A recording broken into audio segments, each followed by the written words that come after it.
Hey you guys, I'm so excited to be here and share my process for creating a pattern collection. I'm going to be using the journal that I just created and launched for pattern designers, and it guides you through planning your collection. So the first thing I do is I write down kind of the idea and the vibe and kind of a little bit of a backstory, some adjectives for the collection, and this will help guide me throughout the process and just help narrow your mindset so that you can focus and stay really cohesive while you're planning. After that, you can see I'm doodling up some ideas, really rough sketches here, and also writing in some ideas. This is just your brainstorming time to come up with some loose ideas. And after that, you can go in and plan some layouts. I try to do a lot of different layouts and I don't end up using them all, but this is just a good way to try to avoid having to go back to the drawing board later on. Just have plenty of ideas going into it and you can narrow it down a little bit later and as you go and see what looks best. So I'm just looking back and forth between my motifs and how they would look good laid out. There are bigger squares in here, as you can see, for your hero and some coordinating prints, and then you can use these smaller squares on the right for your blender prints. That way it kind of just keeps in mind like you're already starting to plan out which is going to be which, and it can help you later on when you go to put your patterns together.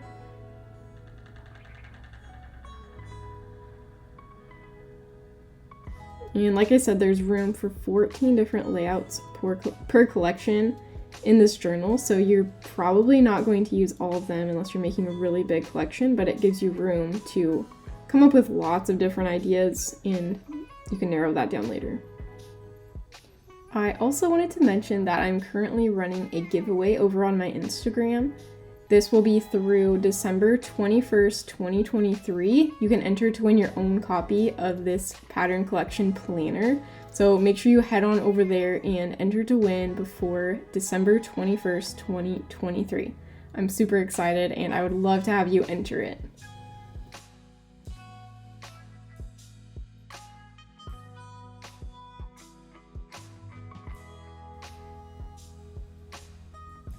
I really love having this way to organize your thoughts and create the collection. It just helps guide you and keep you so much more focused. And it gives you kind of like a purpose and you know what's coming next. And it just really helps along the whole process of making your collection. So after you've done your layouts, there is a section to kind of refine your motifs, choose which ones you think you're going to use. And you can also add some colors at the bottom, which is super fun.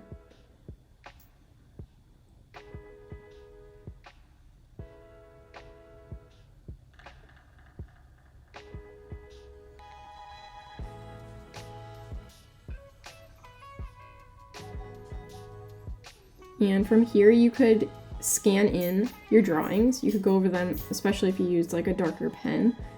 And then you could vectorize them that way, but I typically go into my iPad and at this point I've really refined my motifs, so it's really easy to just go in there and add some details and color them and do all the fun things, and that way I can just put them right into Illustrator from my iPad, which makes it super easy to vectorize and turn them into patterns.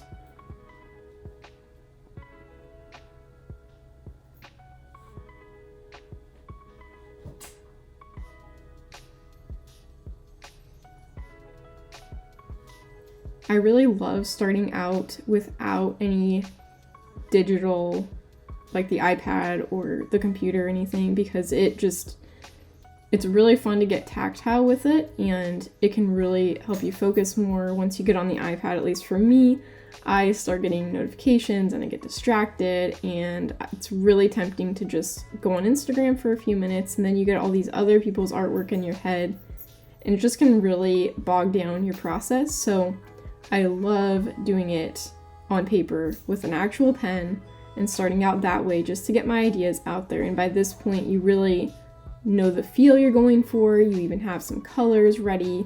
You know what motifs you need to make, and it's way easier to stay focused and not get sidetracked. And like I said earlier, it just kind of gives you that purpose again, and you know what you're doing, you know what step you are at in the process, and you know that you're working your way towards a goal, and that can be really helpful as well.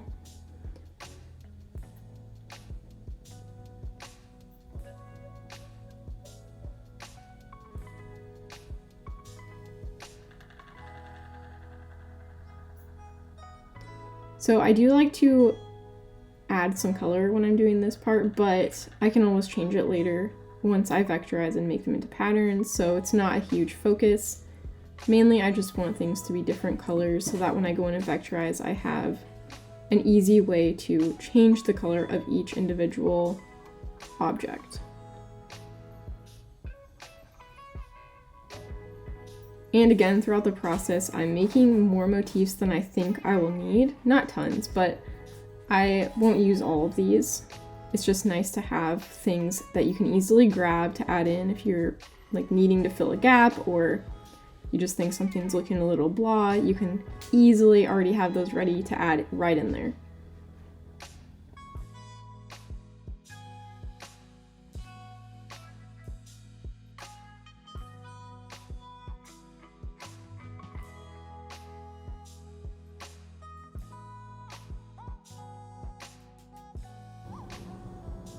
So once I've made all my motifs, I send them straight over to Illustrator and I start vectorizing and putting my patterns together. This one's just going to be a simple blender pattern with these sprinkles. It is so fun, and it was so fun to make. There was no order to it, and sometimes those are the best. And then we'll go in with those ice cream scoops.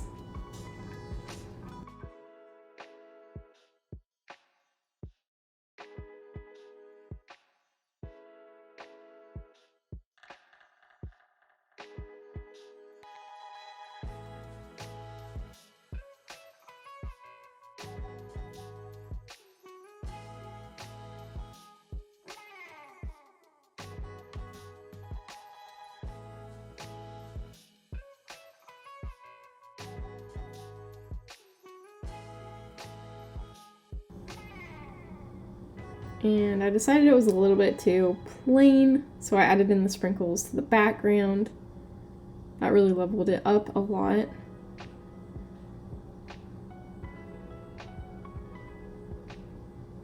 Then we'll go in and try a couple different spoon patterns.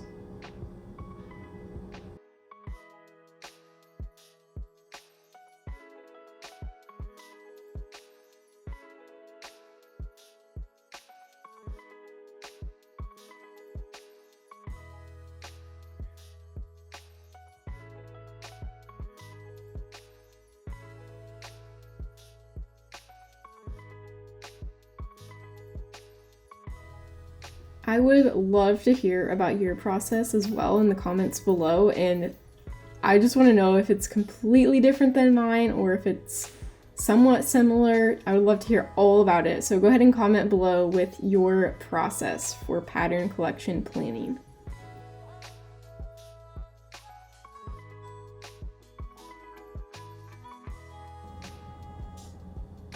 Now we'll work on the fun candy pattern.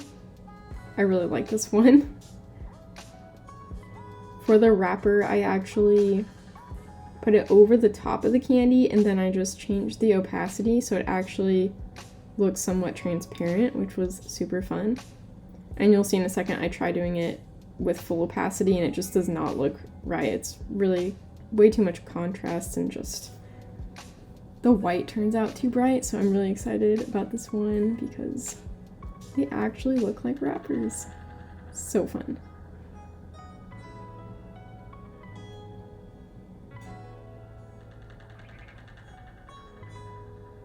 So there's without the opacity turned down.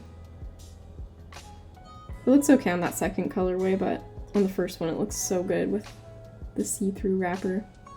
And then the last thing I have to do is just make a little logo for my pattern collection, and it is all ready to pitch or to upload to Spoonflower, share on Instagram. I hope you had some fun coming behind the scenes with me and checking out my process, and I will see you soon for another video. Thank you so much for watching.